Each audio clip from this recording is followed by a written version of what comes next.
seguimos nuestra serie de predicaciones estudiando Salmos 15, apoyándonos en Salmos 24, porque hay cosas que repiten y estamos estudiando el tema, la pregunta o el clamor del rey David, que ¿quién puede morar en la presencia de Dios? ¿Quién puede habitar en su santo monte? Y saben, el concepto de ese tabernáculo de David es muy importante porque refleja que Dios nunca ha intencionado que con Dios tenemos que acercar a través de un mediador. Dios siempre quería tener relación personal con Dios sin nadie en medio. Si ustedes dan cuenta, todavía después del pecado de primer hombre, de Adán, que es hombre, humanidad, Dios todavía llegó en el fresco del día para comunicarse con él y el hombre se escondió. Con el pecado entró el temor. Y la presencia de Dios, en lugar del gozo para el hombre, empezó a presentar amenaza y temor, porque el hombre quería seguir siendo su propia voluntad y seguir haciendo su propia voluntad y seguir siendo su propio Dios. Entonces, desde que el hombre decidió ser su propio Dios, empezó a esconderse de Dios, empezó a rechazar la luz, y cada vez que Dios traía la luz, el hombre, dice en el Evangelio de Juan, el Mesías dice que los hombres amaron más las tinieblas para que no sean manifiestas sus obras que hacen.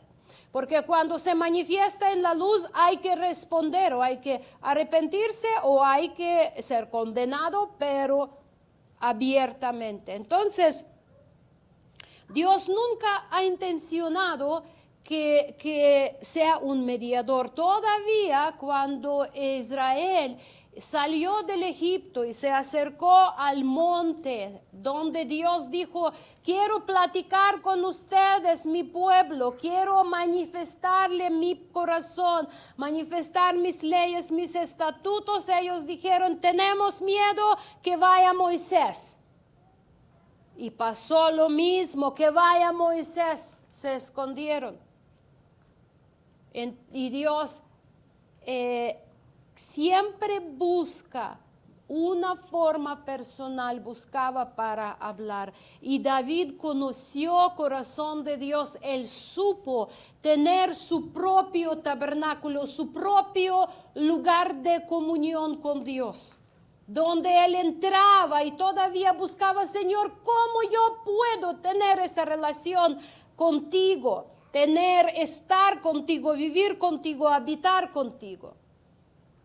Entonces el Espíritu de Dios le reveló y Él lo dejó para nosotros. Salmos 15, 2, 4, nuestro pasaje básico, donde vimos que el que anda en integridad, el que obra justicia, el que habla verdad en su corazón, no calumnia con su lengua, no hace mal a su prójimo, no acepta reproche contra su vecino, desprecia al reprobado, y aún jurando en perjuicio propio, no cambia lo que tiene que ver con la fidelidad y el compromiso de cumplir la palabra dada, lo que vimos el domingo pasado. Aunque te resulta costoso o incómodo, nosotros estamos dispuestos a cumplir nuestra palabra cuando no nos cuesta nada. Pero cuando prometimos algo y de repente tenemos que perder o ganar menos, ya nos estamos poniendo incómodos y decimos: pues ya se me cambiaron las circunstancias. El justo, la persona que conoce a Dios, la que quiere caminar con Dios, no debe cambiar su decisión para evitar un resultado doloroso y desesperado. Debe cumplir su palabra, aunque implique una pérdida personal, una pérdida de finanzas, incomodidad, hasta a veces reputación. La persona que se preocupa por su integridad, por andar en la verdad, en la fidelidad, siempre cumple su palabra, porque el honor vale más que cualquier pérdida. El honor vale más que cualquier pérdida. Proverbios 28:6 dice: mejor es el pobre que camina en su integridad que el de caminos torcidos, aunque sea rico. Habla de una persona que escogió la fidelidad a Dios antes que el engaño, aun si eso le llevó a la pobreza. Esto es lo que dice la palabra. Muchas veces en los aprietos, ayer yo estaba riendo, así terminando, y pasaba mi prédica a la tablet de la computadora y le decía al pastor y a Sheila, digo, otra vez mañana voy a hablar de dinero. Porque es increíble cuánto Biblia habla y es increíble cómo el dinero tuerce nuestra mente. De repente lo que era mal, cuando hay necesidad o oportunidad, se nos olvida rápido la integridad, el honor y la verdad, y rápido nos encontramos la excusa por qué podemos hacerlo. Porque, no sé si recuerdan, yo les contaba, siempre recuerdo esta historia que yo y mi cuñada Tania, la que no era todavía cuñada, ni siquiera novia de mi hermano, pero cuando vivíamos, empezamos iglesia en Ovruch, vivíamos muy, muy pobre. De verdad, no teníamos ni comida, estábamos muy limitadas. Y tuvimos que viajar a ciudad de donde es ella, que es 1 hora. Y ya cuando íbamos a agarrar el tren, estábamos caminando por el territorio de la escuela donde yo trabajé, de hecho, cuando estaba ahí en esa ciudad, y de repente vemos billetes en el piso. Y empezamos, ay Señor, gracias, viste nuestra necesidad, nos diste dinero, y levantamos ese dinero, y un billete y otro así, bien así como que maltratado, o se ve que alguien lo tuvo en la mano, y estábamos gozosas yendo, ya contando qué deudas vamos a pagar o qué vamos a comer, o no me acuerdo, pero estábamos soñando. Y es decir, como caminábamos rápido porque íbamos a agarrar el tren, vemos que está caminando un borrachito enfrente, un hombre bien vestido pero bien borracho. Y se ve que le está cayendo dinero de su bolsillo de atrás, y él como que con la mano creo que lo trata a acomodar, y más con la mano lo saca. Me imagino que tuvo su quincena o algo, ¿no? Y nosotras así mirando una a otra, es que ¿qué hacemos? Nosotros paramos al hombre, párate, sacamos todo dinero de su bolsillo y lo que recogimos lo acomodamos, lo enderezamos, lo quedamos bonito, lo metimos a su bolsillo allí para que hasta el fondo, y dimos pues ni modo, ya que. Entonces, depende cómo ves la situación. Si tú eres una persona que amas la justicia, la verdad, nunca vas a poner tu necesidad en primer lugar. Eso es lo que solemos hacer. Ponemos nuestra necesidad antes de integridad, antes de justicia, antes de la luz, y caemos en las tinieblas. Entonces, imagínense, ya dimos, ay Señor, ya, no, tú nos diste, ni modo, el borracho, él perdió, es su culpa. Uno puede razonar así y hasta puede convencerse a sí mismo. Pero la luz, dice la palabra, cuidan que la luz que está en ustedes no resulta ser tinieblas, porque somos muy dados para ideas malas, para cómo justificar la maldad, la cual nos conviene. Pero a una persona que escogió la fidelidad a Dios antes que el engaño, aun si eso, una persona que escoge la fidelidad de Dios antes que el engaño, rechaza el engaño, aun si eso le lleva a la pobreza. Y allí muchas veces las personas que no quieren participar en trampas de su trabajo quedan sin trabajo o quedan sin aumento o quedan prácticamente vetados de muchas cosas. No les dan ni premios, ni regalos, ni reconocimientos, pero ¿qué es lo que tú estás buscando? ¿Estás buscando integridad o estás buscando dinero? Allí depende. La siguiente exigencia para estar en la presencia de Dios es no dar tu dinero a intereses. Y por eso dije otra vez, voy a hablar otra vez de dinero. Es lo que dice la palabra. Entonces, David describe una persona que desea vivir con justicia también en el área financiera. Y quieres o no quieres, las finanzas es una gran parte de nuestra vida. No podemos evitar de hablar. Por eso la palabra de Dios da muchos mandamientos sobre finanzas, como guardar tu corazón en integridad. También hay muchos que salen al púlpito y manipulan el tema de finanzas. Y eso también lo que dice pervertir la justicia. Y el que sale a manipular el tema de finanzas para sacar dinero de los que están es el que no puede estar en la presencia de Dios. Porque la persona que manipula los sentimientos, compromisos de finanzas, no es una persona ni recta, ni íntegra, ni la que busca bien a su prójimo, y etcétera. Prácticamente falla toda la lista de la que está poniendo David. Entonces, no dar tu plata a intereses. El mandamiento es así, escúchanlo bien, Levítico 25, 35 al 38.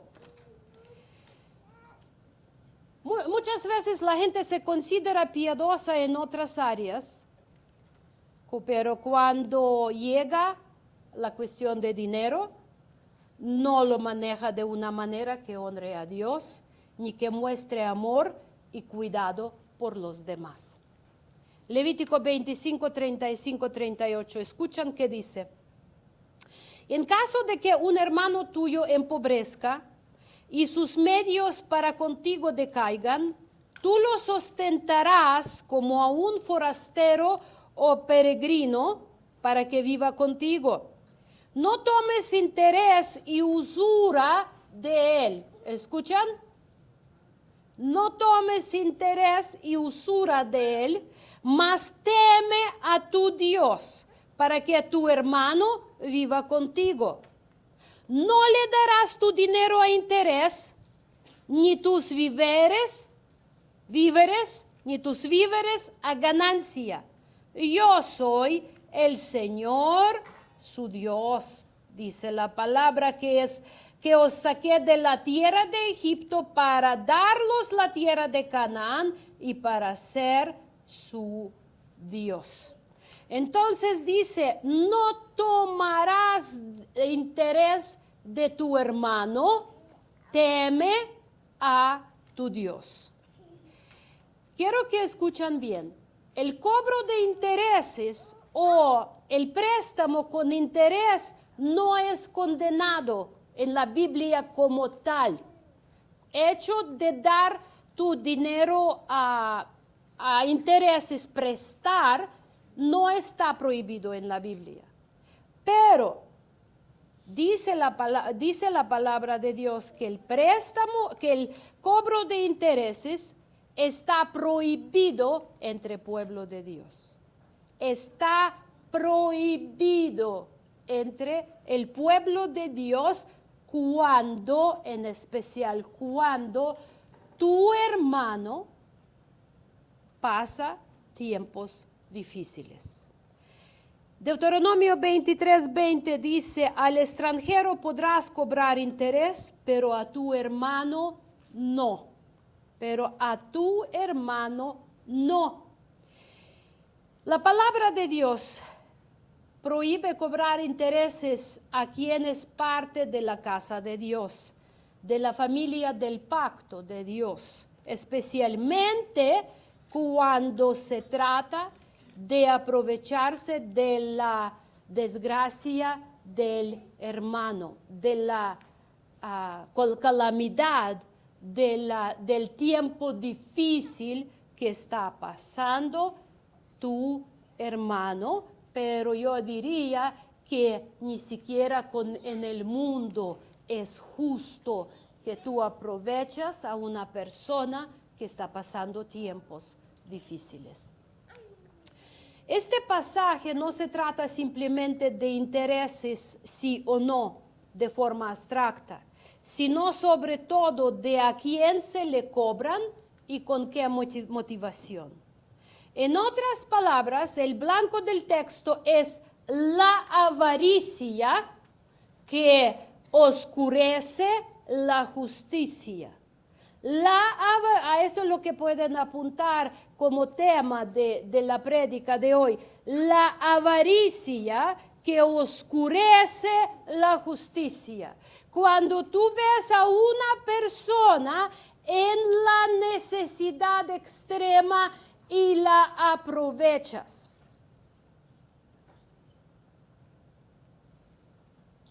Y vamos a ver un pasaje bíblico muy importante que nos va a ayudar a entender varias cosas, que es libro de Nehemías, capítulo 5.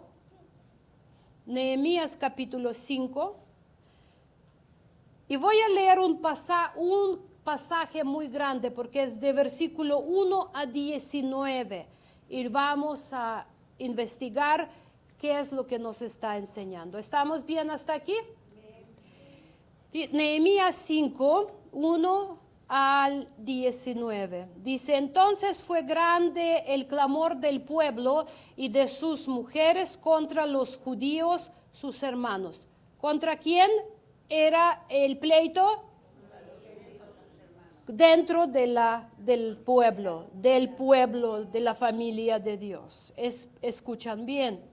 Y había quien decía, nosotros, nuestros hijos y nuestras hijas somos muchos. Por tanto, hemos comprado grano para comer y vivir. Y había quienes decían, hemos empeñado nuestras tierras y nuestras viñas a nuestras casas para comprar grano en el hambre. Y había quienes decían, hemos tomado prestado dinero para el tributo del rey sobre nuestras tierras y viñas. Y ahora, dado que la carne de nuestros hermanos es como nuestra carne y sus hijos son como nuestros hijos, y aquí que nosotros sujetamos nuestros hijos y nuestras hijas a esclavitud, y hay que algunas de nuestras hijas sujetas, mas no hay facultad en nuestras manos para rescatarlas, porque nuestras tierras y nuestras viñas son de otros. Y dice Nehemías, y me enojé en gran manera cuando oí su clamor y estas palabras. Entonces lo medité para conmigo. ¿Recuerdan cuando les surge una situación así grave no toman decisiones rápido, váyanse en su cuarto, en su silencio con el Señor, meditan, piensan, buscan el consejo de Dios. Dice, entonces lo medité para conmigo y reprendí a los principales y a los magistrados y les dije, toman cada uno usura de sus hermanos, y convoqué contra ellos una gran asamblea. Y les dije, nosotros rescatamos a nuestros hermanos judíos que habían sido vendidos a los gentiles conforme a la facultad que había en nosotros. Y ustedes aún venden a sus hermanos y serán vendidos a nosotros. Y callaron, pues no tuvieron que responder. Y dije, no es bien lo que hacen. No andarán en temor de nuestro Dios por no ser el oprobio de los gentiles enemigos nuestros. También yo y mis hermanos y mis criados les hemos prestado dinero y grano. Soltémosles ahora de esta carga. Está llamando a perdonar la deuda. Y dice, les ruego que les devuelven hoy sus tierras, sus viñas, sus olivares y sus casas, y hasta la centésima parte del dinero y del grano, del vino y del aceite que demandan de ellos. Y dijeron, devolveremos y nada les demandaremos. Haremos así como tú dices. Entonces convoqué a los sacerdotes y los juramenté que harían conforme a esto. Además sacudí mi vestido y dije, así sacuda Dios de su casa y de su hacienda a todo varón que no cumpliere esto. Y así se ha sacudido y vacío. Y respondió toda la congregación, amén, y alabaron a Jehová. Y el pueblo hizo conforme a esto. También desde el día que me mandó el rey que fuese capitán de ellos en la tierra de Judá, desde el año 20 del rey Artajerjes hasta el año 32 años, ni yo ni mis hermanos comimos el pan del capitán. Mas los primeros capitanes que fueron antes de mí cargaron al pueblo y tomaron de ellos por el pan y por el vino sobre 40 ciclos de plata. A más de esto, sus criados se enseñoreaban sobre el pueblo, pero yo no hice así a causa del temor de Jehová. Además de esto, en la obra de este muro restauré mi parte y no compramos heredad, y todos mis criados juntos estaban allí a la obra. También tuve 150 hombres de los judíos y magistrados, y los que venían a nosotros de los gentiles que están en nuestros contornos a mi mesa. Y lo que se aderezaba para cada día era un buey, 6 ovejas escogidas, y aves también se aparejaban para mí, y cada 10 días vino en toda abundancia. Y con todo esto nunca requerí el pan del capitán, porque la servidumbre de este pueblo era grave. Acuerde de mí para bien, Dios mío, y de todo lo que hice a este pueblo. Es una situación muy importante para que entiendan qué está sucediendo. Después del cautiverio en Babilonia, donde pasó Israel 70 años, ellos regresan Dios los regresa a Jerusalén, a su tierra. Entonces, primero lo que se hace, cuando regresó primeros, eran 3 regresos. Cuando regresaron primeros, se reconstruyó el templo. Y cuando estuvo Nehemías todavía ahí en Persia, él escuchó que las murallas de la ciudad no están reconstruidas y que los enemigos todo el tiempo se meten y destruyen y roban y etcétera, etcétera. Entonces, Dios estorbó su espíritu y Nehemías regresa a la tierra, a Jerusalén, para reconstruir los muros. ¿Y cómo funcionaba eso? Él decía a cada familia, ustedes hicieron muy bonitas fachadas de sus casas. Viven muy bien, pero la ciudad sigue siendo desolada por los enemigos porque no está reconstruido en las murallas. Entonces llegan a un acuerdo donde para cada tribu y para cada familia se designa una parte de la muralla que les corresponde construir. Vamos y en ese contexto vamos a ver qué está sucediendo.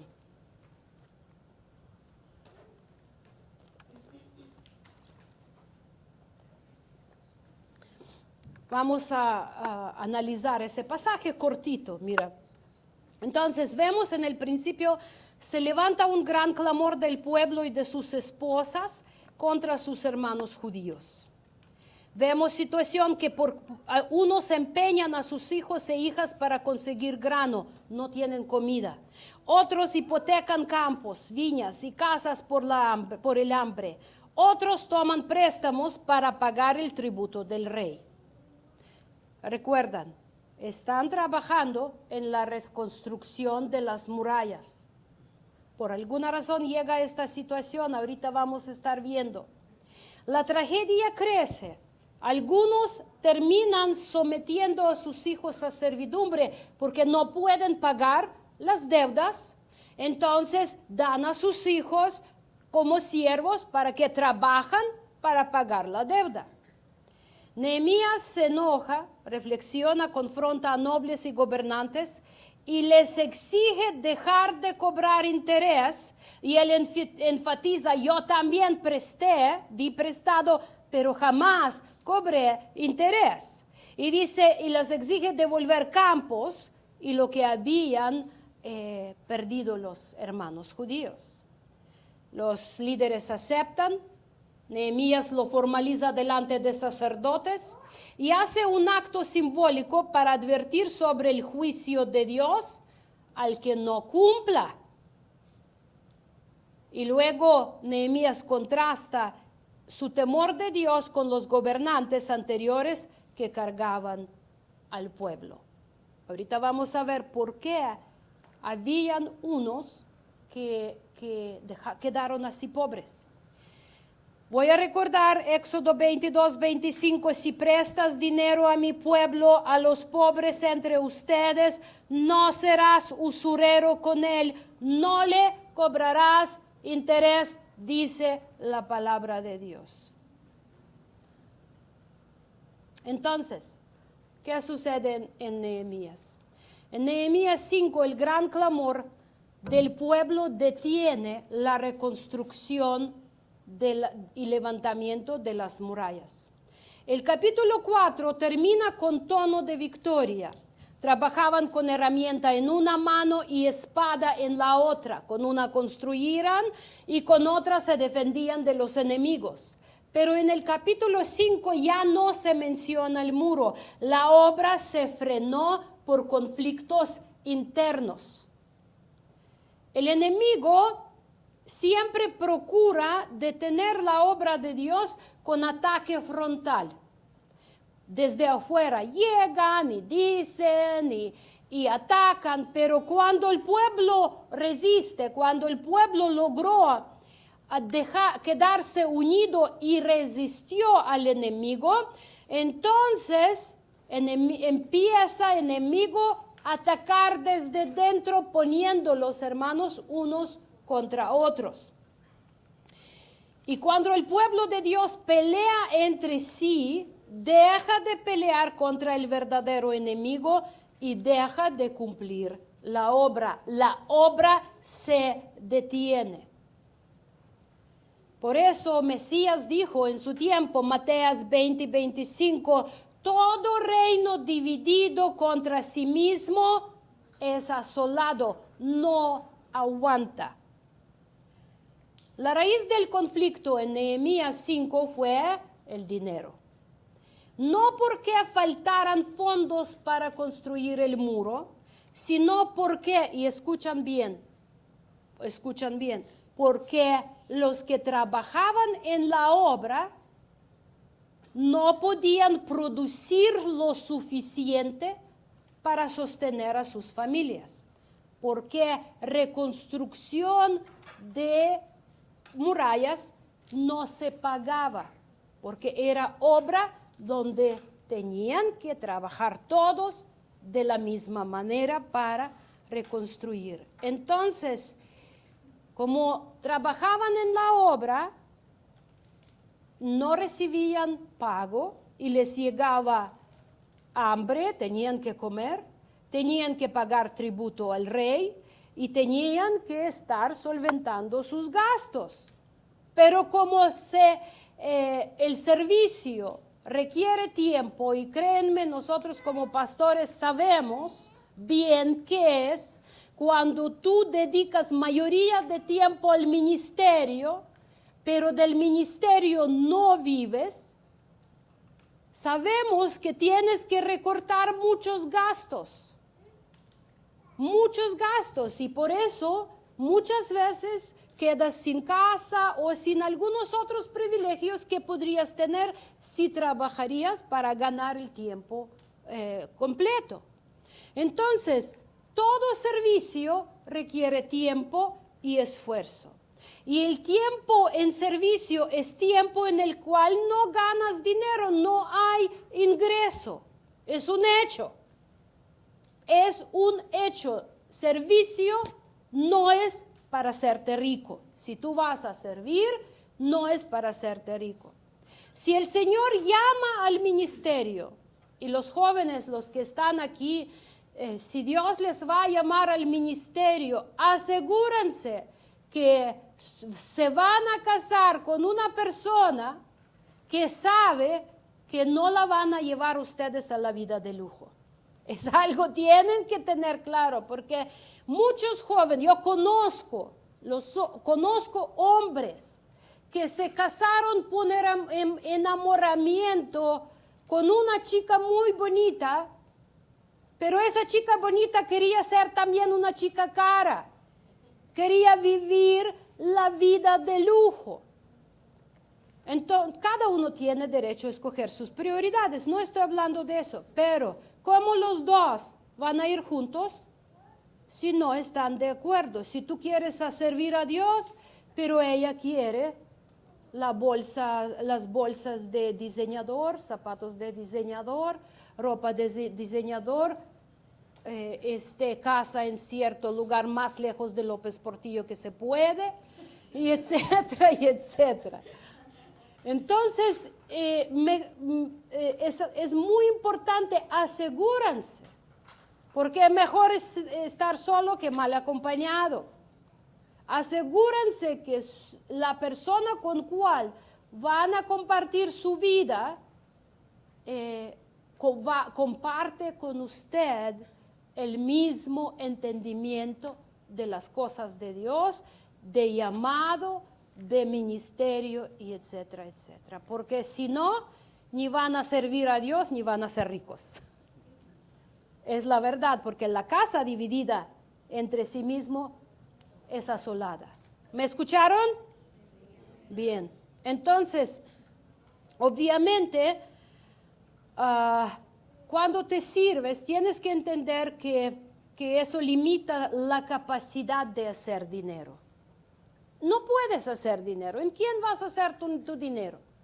Si estás en ministerio, si tu círculo es la gente a cual estás predicando, evangelizando, ¿con quién vas a hacer? Bueno, la gente lo logra hacer por afuera, pero tenemos que entender que ministerio no es para la gente la cual quiere tener vida de lujo y de comodidad, punto. Yo no estoy diciendo que hay tiempos que Dios te va a dar más que necesitas, que Dios te va a dar, pero también como apóstol Pablo dijo, yo sé vivir en pobreza y en la riqueza, yo sé vivir en reconocimiento y en desprecio, yo sé cuándo ser todo y ser nadie. Entonces, tú tienes que tenerlo bien presente. Gálatas 6, 9 a 10 nos dice, no nos cansemos de hacer el bien, especialmente a los de la familia de la fe. Esto siempre ha sido el corazón de Dios, que tengamos amor entre nosotros. Y tener amor entre nosotros no es solo decir te quiero mucho y pues, pero que mejor mis ojos no te ven. De lejos más te quiero. Hay personas en su vida que más lejos son, más los quieren ustedes. A ver, ¿quién tiene esas personas? Yo también tengo. Las más lejos, más mejor.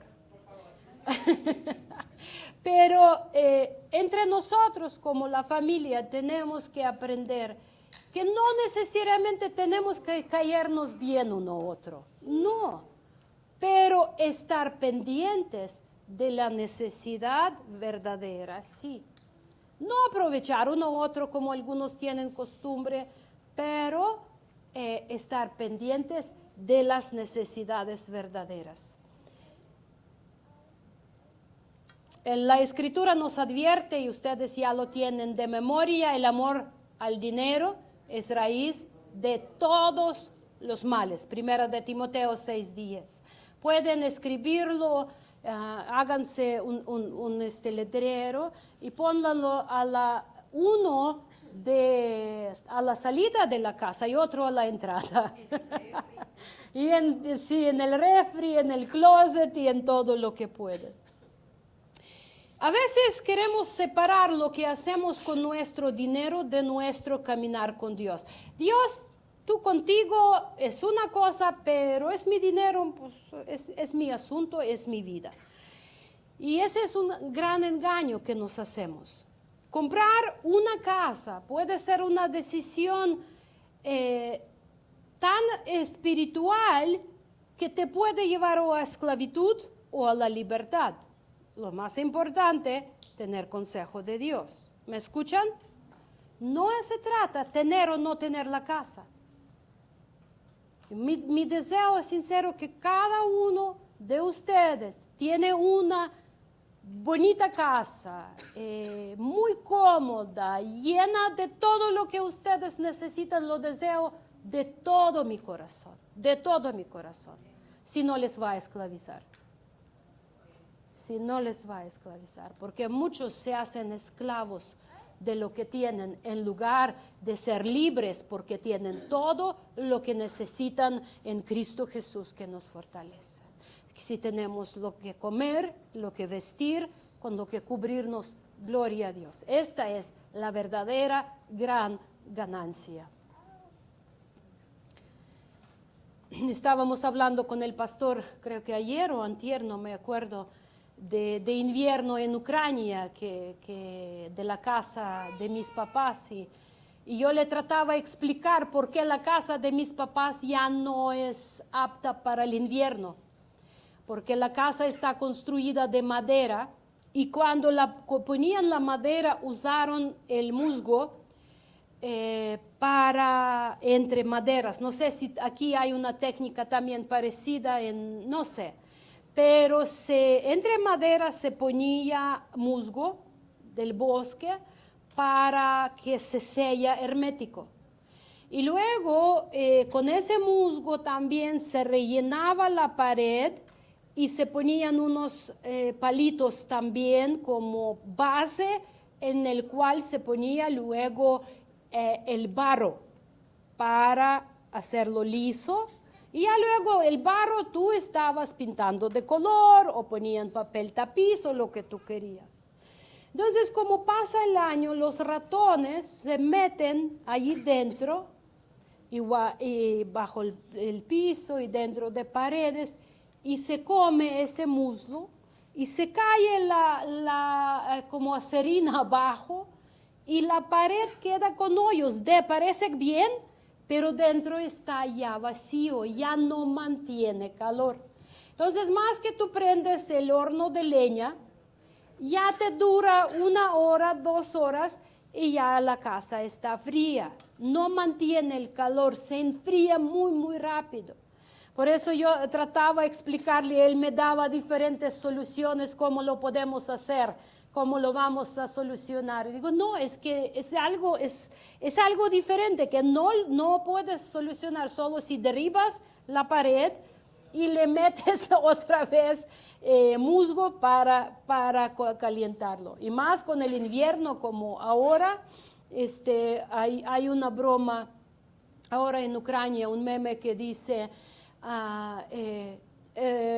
ucranianos comen nieve para que se acabe más rápido, porque no se va la nieve, no se va y otra vez cae y frío. Me decía mi hermana Ala que ayer del día era más 10 y de noche menos 3. Entonces ya soltó lo grave, pero imagínense vivir en esa carrusel de temperaturas. La gente es muy difícil hasta para el organismo. Entonces,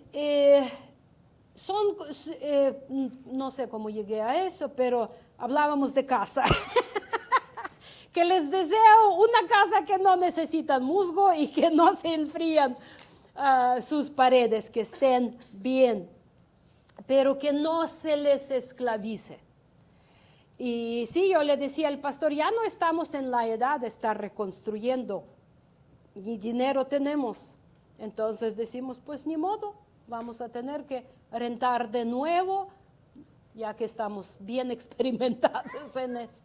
Servir a Dios no es contar con lujos. Servir a Dios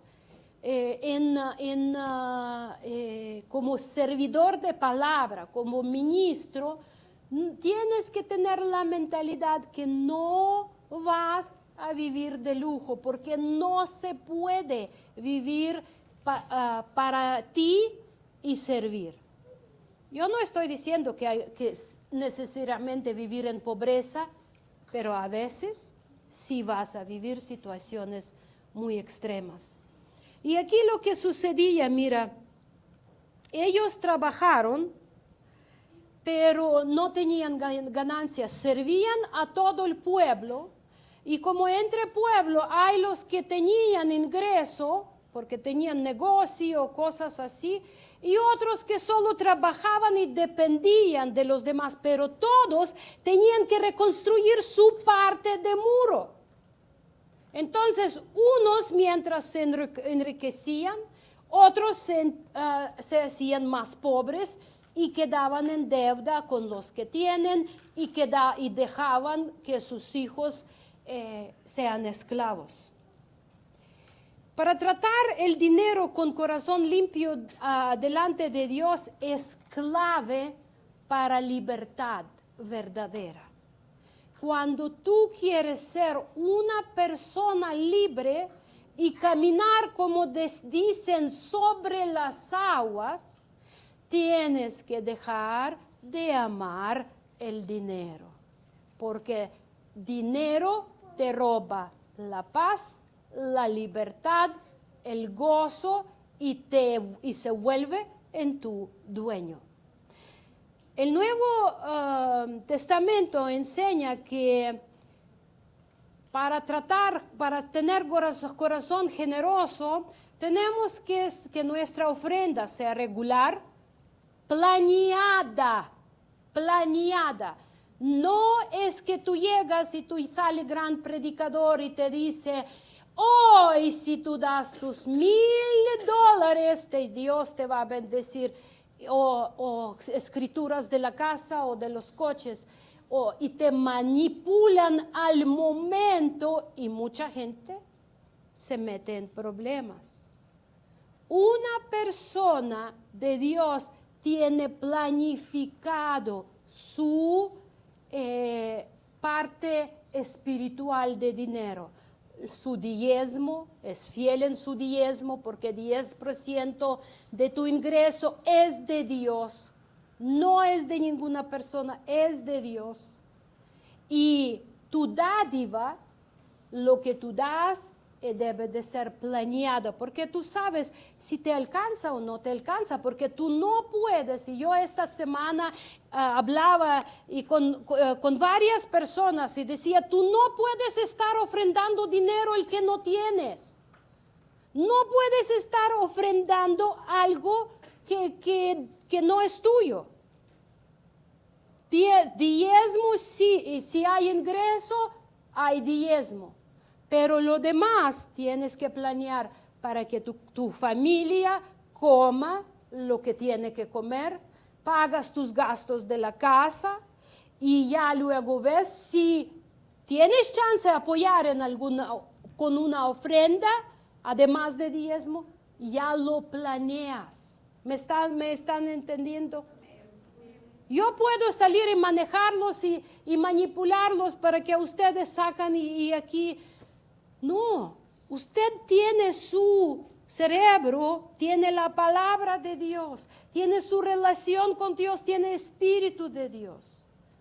La palabra de Dios enseña que el pueblo de Dios es el pueblo de orden, incluyendo el orden en la vida de finanzas. Pero tampoco tú puedes usar como excusa que decir, no, es que como decía una persona, perdón Chuchito, no te alcanzó. Yo en persona escuché, enfrente de mí esa persona decía, perdóname Chuchito, no te alcanzó otra vez. Tenemos que estar conscientes del problema del amor de dinero que está en nuestro corazón y tratarlo con integridad, con luz y con generosidad. Los problemas financieros rara vez son solo dinero. Pensamos, si tuviera más, se arreglaría. Si ganaría más, todo estaría diferente. Si yo tendría lo que tiene esa persona, entonces yo estaría mucho mejor. También es una mentira. Es una mentira porque dinero nunca es suficiente. Hasta Bill Gates decía que para ser feliz necesita poquito más de dinero. Poquito más de dinero. Si no somos fieles en lo poco, mis hermanos, no vamos a gozarlo mucho, no vamos a ser, nadie nos va a confiar mucho. Entonces, regresando, Nehemías se enoja, pero actúa con temor de Dios. Él enoja por varias razones. Primero, él enoja porque parte del problema lo causó la avaricia, el amor de dinero.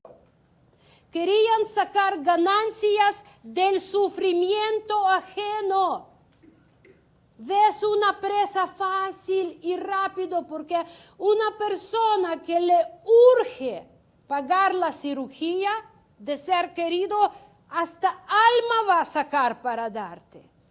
Entonces tú ves la oportunidad y dices, con 10%, 20% de ganancia te lo presto y pobre, ya ni casa tiene porque ya deshizo de todo para sacar a la vida a su ser querido.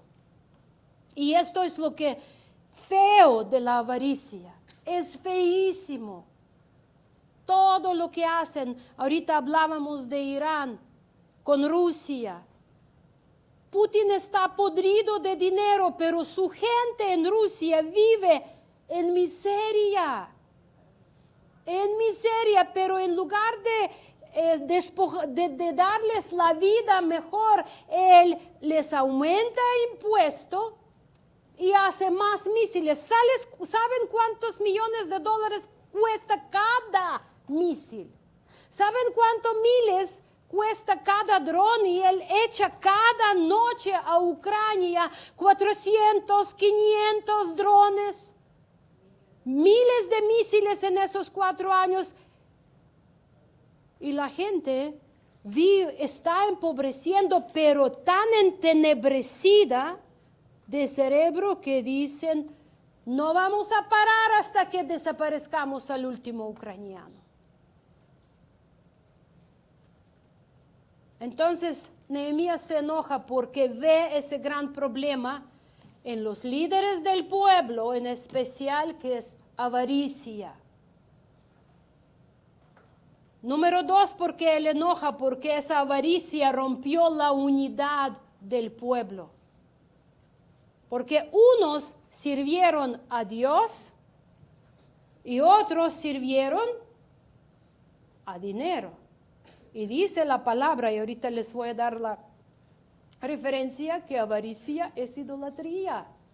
Es cuando dinero es tu Dios. Y tercero, porque él se enojó, porque todo eso juntos frenó la obra del Señor.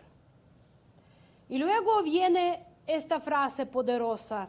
Nehemías fue y meditó. Y en original dice consultó con su corazón. Consultó con Dios en su corazón.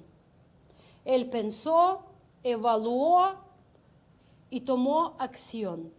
Él convocó una gran asamblea, confrontó a nobles y gobernantes y los llamó a vivir en el temor de Dios. Levítico 25:36 dice, teme a tu Dios para que tu hermano viva contigo. Y aquí no se trata que si tu hermano no quiere trabajar, o tu hijo es flojo y tú tienes que mantenerlo, o tu esposo es flojo. Y si tu esposo no quiere trabajar, ¿saben qué dice la palabra? El que no trabaja, no le des de comer. Come tú y da a comer a tus hijos y nada para él hasta que se mete a trabajar y traer lo que corresponde por al menos a su plato. Por al menos a su plato. Entonces, este es el motor de todo, temor de Dios. Es lo que impulsa a hacer lo correcto, incluso cuando no conviene financieramente. Hasta ahí. ¿Te conviene? Ay, no me conviene. No me conviene. Sí, tenemos que tener sabiduría y calcular bien, como dice la palabra, pero no dirigidos por la avaricia, sino por el Espíritu de Dios. Muchos, por avaricia, caen en las trampas del enemigo y luego pierden y su familia, y su casa, y su hogar, y su propia vida. Porque si tú ves el siglo de dólar o de peso y tomas decisiones por eso, estás lejos de Dios, mi hermano. Tienes que pararte, entrar con Dios y tratar el problema de avaricia. Porque si dinero te dirige y dinero te dicta las decisiones, si dinero define tu círculo de comunicación, si dinero define cuáles son tus prioridades, entonces es el día de caer sobre tu rostro y clamar a Dios para que te libere de ese gran ídolo que se llama dinero, avaricia, amor al dinero. La usura es el cobro de intereses. Esto es usura. Y todavía cuando son intereses desmedidos, cuando esta usura se manifiesta de dos formas. No sé si aquí en México ha sucedido, pero levantan lo que se llaman pirámides financieras. ¿Han escuchado de pirámides?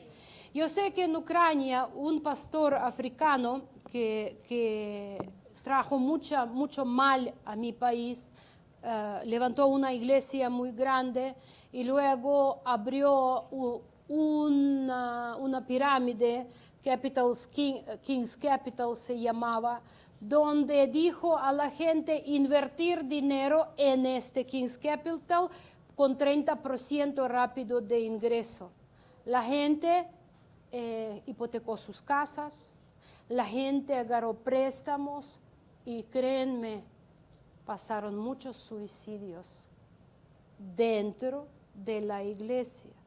Por eso aquí procuramos pedir no hagan ventas personales en la iglesia. Aquí pedimos que solo lo que va 100% a la obra se puede vender porque es apoyo a la obra. Ninguna persona queda con la ganancia.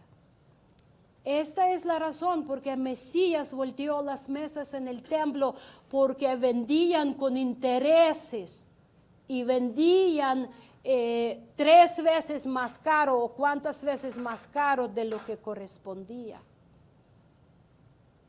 Por eso no crean que pastora quiere tener todo campo de venta.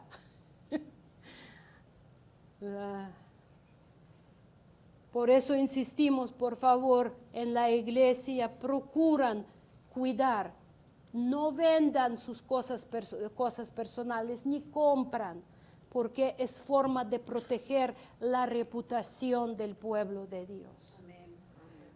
Y cuando surge pirámide y nos dicen 30% te vas a ganar en tanto tiempo, y hacen primera, como los que primero invirtieron, les pagan sus intereses y todos corren rápido y venden sus casas o hipotecan sus casas y todo. Eso es también avaricia, porque mira, no existe ganancia rápida. ¿Me escuchan?